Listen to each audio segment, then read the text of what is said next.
भाई के भाजपा सांसद गोपाल सेठी इस वक्त हमारे साथ है। गोपाल सर, चुनाव खत्म हो गया, आपने अयोध्या दौरा भी कर लिया, काशी दौरा भी कर लिया, अब क्या लगता है देश में क्या माहौल है और 4 तारीख के बाद किस तरह का निकाल आने वाला है? निकाल भारत देश के जनता के मन में, मतदाताओं के मन में जो है वही आएगा और फिर एक बार भारतीय जनता पार्टी की सरकार दिल्ली में बनेगी और पूरा देश का सेवा 10 साल नरेंद्र मोदी जी के नेतृत्व में जिस प्रकार से हुआ उससे भी बेहतर ढंग से आने वाले दिनों में होगा। अब मुझसे आप ये मत पूछोगा वो इसका मतलब पहले बेहतर नहीं हुआ क्या, तो पहले बेहतर हुआ, लेकिन सरकार जब भी बनती है तो 5 साल सेट होने को लगता है, लेकिन मोदी जी ने बहुत कम समय में सेट किया। 10 साल में बहुत सारे काम हुआ, अभी सारा सिस्टम डेवलप हुआ है, अधिकारियों का मानसिकता जैसा चाहिए वैसा हुआ है। उनका बैकअप सिर्फ कल तक और हमारा चांद तक। हमारा नेता कैसा हो जो नॉन स्टॉप बैकअप दे वैसा हो। अब की बार वी गॉट इन्वर्टर बैटरी का चमत्कार। और जब प्लान तैयार होता है तो फिर तो बाद में आपको आगे दौड़ना ही होता है। तो जो 10 साल में जो स्पीड में काम किया उससे डबल स्पीड में आने वाले 5 साल में काम होता हुआ आप देखेंगे और देश बहुत जोर से प्रगति की ओर आगे बढ़ेगा। लेकिन उद्धव ठाकरे और उनके पार्टी के नेता तो बार बार ये कह रहे थे कि 4 तारीख के बाद नरेंद्र मोदी जी प्रधानमंत्री नहीं रहेंगे। देखिए, उद्धव ठाकरे जी क्या कहते हैं, कांग्रेस के लोग क्या कहते हैं, विपक्ष के लोग क्या कहते हैं, ये तो चुनाव के समय में उनका काम ही है इस प्रकार की बातें करना। वो ये थोड़ा बोलेंगे कि 400 सीट जीतकर मोदी जी फिर एक बार प्रधानमंत्री बनेंगे करके, बोलेंगे क्या? वो नहीं बोलेंगे ना। भाइयों बहनों, उनके राज में पावर रहे अनस्टेबल और हम रखे सब स्मूथ और स्टेबल। हमारा नेता कैसा हो जो स्टेबल पावर दे वैसा हो। अब की बार वी गॉट एसी स्टेबलाइजर का चमत्कार। तो वो तो यही बोलेंगे कि होने वाला नहीं है, संभव ही नहीं है, हो ही नहीं सकता है। और उनके मन में तो ये है कि जो मोदी जी बोलते हैं, जो भारतीय जनता पार्टी के लोग बोलते हैं वो होगा, ये करके दिखाते हैं, लेकिन उनको अपना भी तो किला लड़ाना होता है, इसलिए वो इस प्रकार की बातें करते हैं। इसलिए उनके बातों पर इतना ध्यान देना नहीं चाहिए, ऐसा मुझे लगता है। भारत देश में लोकशाही है, हमको भी कहने का अधिकार है तो उनको भी कहने का अधिकार है, लेकिन दोनों का जो कहा हुआ बात है उसको जनता किस प्रकार से लेती है ये बहुत इम्पोर्टेंट होता है। सामना के रोक टोक में एक आरोप किया गया है कि नितिन गडकरी को हराने के लिए मोदी जी, अमित शाह और फडणवीस ने खूब मेहनत की। देखिए, ये सारे बुनियादी बातें होती है। इस प्रकार की बातों के बारे में अन्य पार्टी के लोग तो छोड़ो, लेकिन उनके पार्टी के लोग भी विश्वास करेंगे क्या, ये सवाल आता है हम सबके सामने।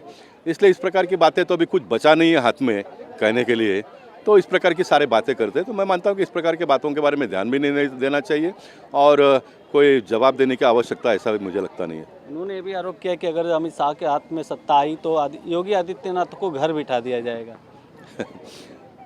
अब इसके बारे में भी मैं ये कहूँगा कि भारतीय जनता पार्टी को जो भी देश हित में करना है वो भारतीय जनता पार्टी करेगी।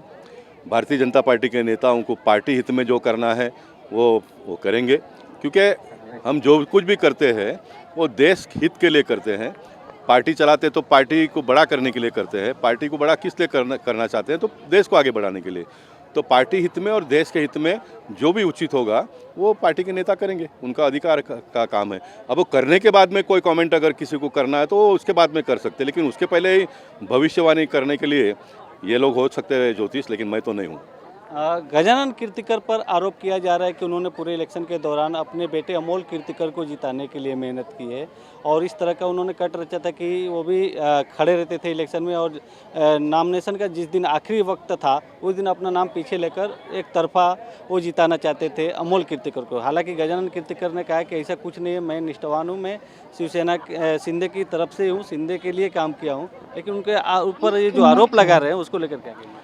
देखिए, चुनाव जब कभी भी होता है देश में, सभी पॉलिटिकल पार्टी में इस प्रकार की बातें थोड़े बहुत पैमाने पे किसी में ज़्यादा किसी में कम होता रहता है और चुनाव पूरा होने के बाद में हर पार्टी अपने ढंग से जो एंटी पार्टी एक्टिविटी करते रहते हैं उनके ऊपर कार्रवाई करते रहती है।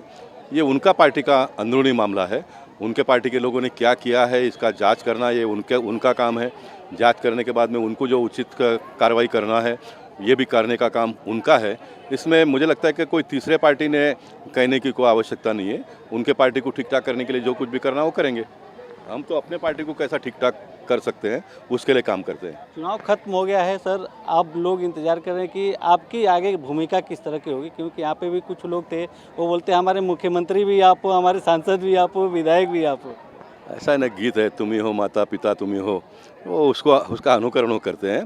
क्योंकि मैं देखो आज आदिवासी समाज के लोगों ने इतना अच्छा क्रिकेट का टूर्नामेंट का आयोजन किया। मैंने अपने भाषण में बताया कि आदिवासी लड़कियों को भी आप इसमें उतारो, लेकिन बाद में पता चला कि पालघर से एक टीम आई है महिलाओं का, उन्होंने मैच भी जीता है। और जो लड़कियों के चेहरे पे तेज आपने देखा, उनका जो आत्मविश्वास देखा, ये देखने के बाद में एक राजनेता के नाते मुझे बड़ा प्रसन्नता महसूस हो रहा है कि मेरे देश के लोग इतना आगे बढ़ रहे हैं। आदिवासी समाज के लोग जब इस प्रकार का खेल का आयोजन करते हैं, नहीं तो कोई क्रिकेट मैच देखने के लिए भी जाने की इनकी हिम्मत होती नहीं थी। हमको कोई ग्राउंड में घुसने देगा क्या। लेकिन गए 10 साल में, मैं ये नहीं कहूँगा कि इसके पहले बिल्कुल कुछ नहीं हुआ था, लेकिन 10 साल में मोदी जी ने लोगों का हिम्मत को खोल दिया, बड़ा कर दिया एकदम। ये बहुत बड़ी उपलब्धि ऐसा मैं मानता हूँ।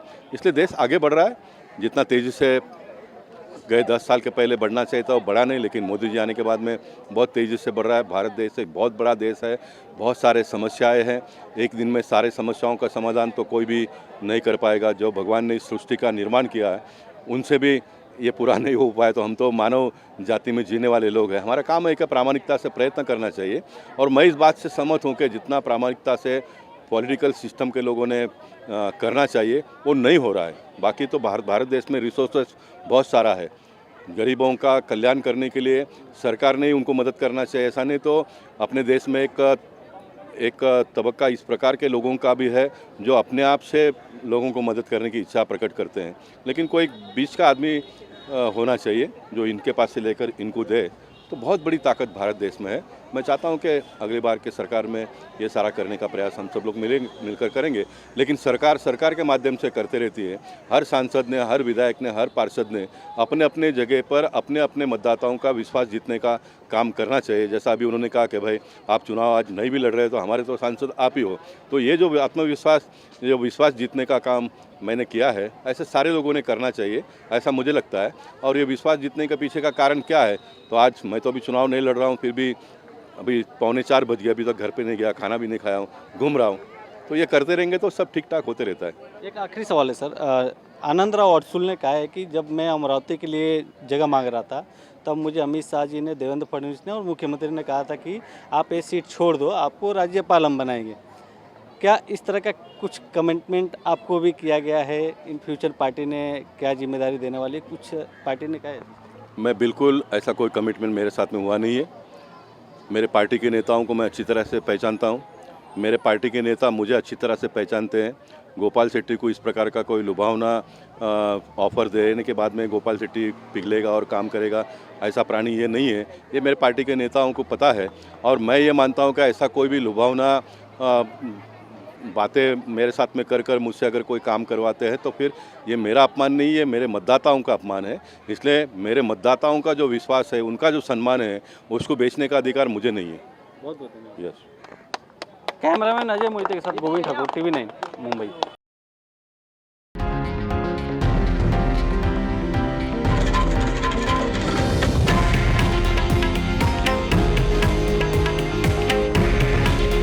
हे आहे देशातील नंबर 1 न्यूज नेटवर्क आणि आपण पाहत आहात TV9 मराठी।